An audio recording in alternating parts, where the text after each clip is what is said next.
বাংলা সাহিত্যের চিরন্তন গল্পের সুরে এবার নতুন রূপ দিচ্ছেন ব্রাত্য বসু। বিভূতিভূষণ বন্দ্যোপাধ্যায়ের দ্রব্যময়ীর কাশিবাস এবং দাদু, এই দুটি গল্প মিলিয়ে তৈরি হচ্ছে তার নতুন ছবি শেকড়।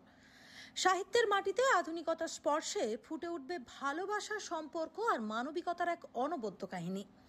চঞ্চল চৌধুরী, সীমা বিশ্বাস, ঋদ্ধি সেন, অঙ্গনা রায়, অম্বরীশ ভট্টাচার্য, লোকনাথ দে একসঙ্গে বড় পর্দায় এক অনন্য সমবায়ে। চিত্রনাট্যে দেখা যাবে পশ্চিমবঙ্গের দুটি কাল্পনিক গ্রাম, শিমুলপোতা ও সাজিরহাট, যেখানে মানুষের জীবনের শেকড় ছুঁয়ে যাবে অনুভবের গভীরে। ব্রাত্য বসুর কথায় শেকড় শুধু এক সিনেমা নয়, এ এক যাত্রা নিজের মাটির, নিজের গল্পের দিকে ফিরে যাওয়ার। আগামী বছর মার্চে মুক্তি পেতে চলেছে শেকড়, বাংলা সিনেমায় এক নতুন অধ্যায়ের সূচনা। তো বাংলা সাহিত্যের দুটো বিখ্যাত গল্প, সেই দুটো গল্পকে মার্জ করানো, এই 2025-এ এই সিনেমাটা ফেলা হয়েছে। অর্থাৎ বলা যায় যে সাহিত্যের ভিএনে আধুনিককালে গল্প বলা হচ্ছে, আধুনিককালে রাঁধা হচ্ছে। হ্যাঁ, রেসিপিটা পুরনো, রান্নাগুলো সব নতুন। অভিনেত্রী বা অভিনয় যারা করছে তারা কারা কারা? এই সিনেমা অভিনয় করছেন বাংলাদেশে চঞ্চল চৌধুরী, বম্বে এবং খুবই ভারতবর্ষের রিনাউন্ড অ্যাক্টর সীমা বিশ্বাস। এছাড়া আছে ঋদ্ধি সেন, অঙ্গনা, তারপর অম্বরীশ অভিনয় করছে, আর লোকনাথ অভিনয় করছে, লোকনাথ দে, রোহিত, অনন্যা ব্যানার্জি, অনেকে অভিনয় করছে, অনুষা মজুমদার। দর্শকরা কি নতুন কোনো মাত্রা দেখতে পাবে? দর্শকদের নতুন উপহার দেওয়ার জন্যই তো এই চেষ্টাটা করা। এবার আমি চাইবো যে এটা একটা ভালোবাসার গল্প, প্রেমের গল্প এবং মানুষের গল্প। বিশেষ করে লাভপুর নানুকে বেছে খুব ভালো লাগছে। এখানে খুব বেশি ঘোরাঘুরি করার সুযোগ পাইনি, কারণ এসেছি তো আসলে কাজ করতে। কাজটা শেষ করার পর যদি একটু সুযোগ পাই, আগে এখন ফার্স্ট প্রায়োরিটি হচ্ছে কাজটা, শুটিংটা ঠিকঠাক মতো করা।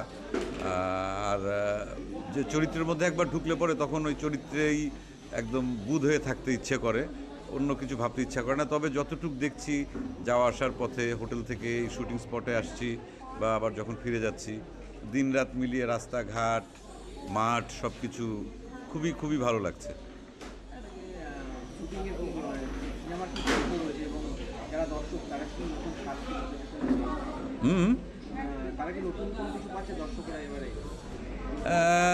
নতুন কিছু তো বটেই, প্রত্যেকটি গল্পের মধ্যেই তো কিছু পার্থক্য থাকে। তা এটা তো বিভূতিভূষণ বন্দ্যোপাধ্যায়ের গল্প, দুটো গল্প নিয়ে তারপর এই সিনেমাটা শেকড়।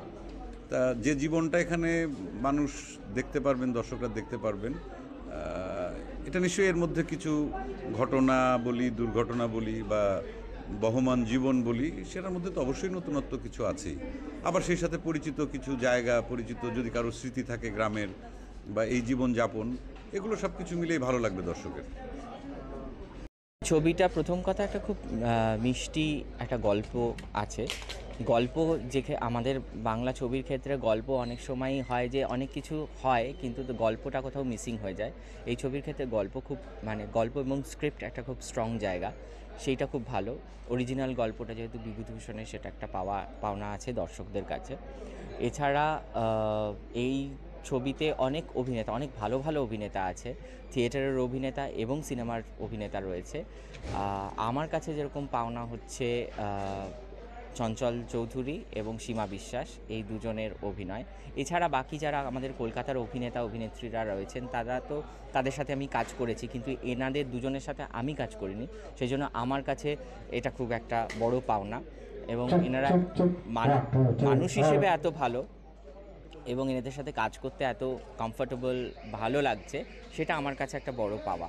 আর এই লাভপুর বা এই অংশটাকে বেছে নেওয়া হলো, যদিও একটা গল্পতে একটা অন্য ফিকটিশিয়াস নাম রয়েছে, এটা শান্তিনিকেতন বা লাভপুর বলে সেটাকে দেখানো হচ্ছে না। এই যে টেরেনটা আমাদের গল্পের জন্য প্রয়োজন, সেই টেরেনটা এই লোকেশনটা দিচ্ছে, সেই কারণেই মূলত এই লোকেশনটা বেছে নেওয়া। মানে এই লোকেশনগুলো আর কি এই গল্প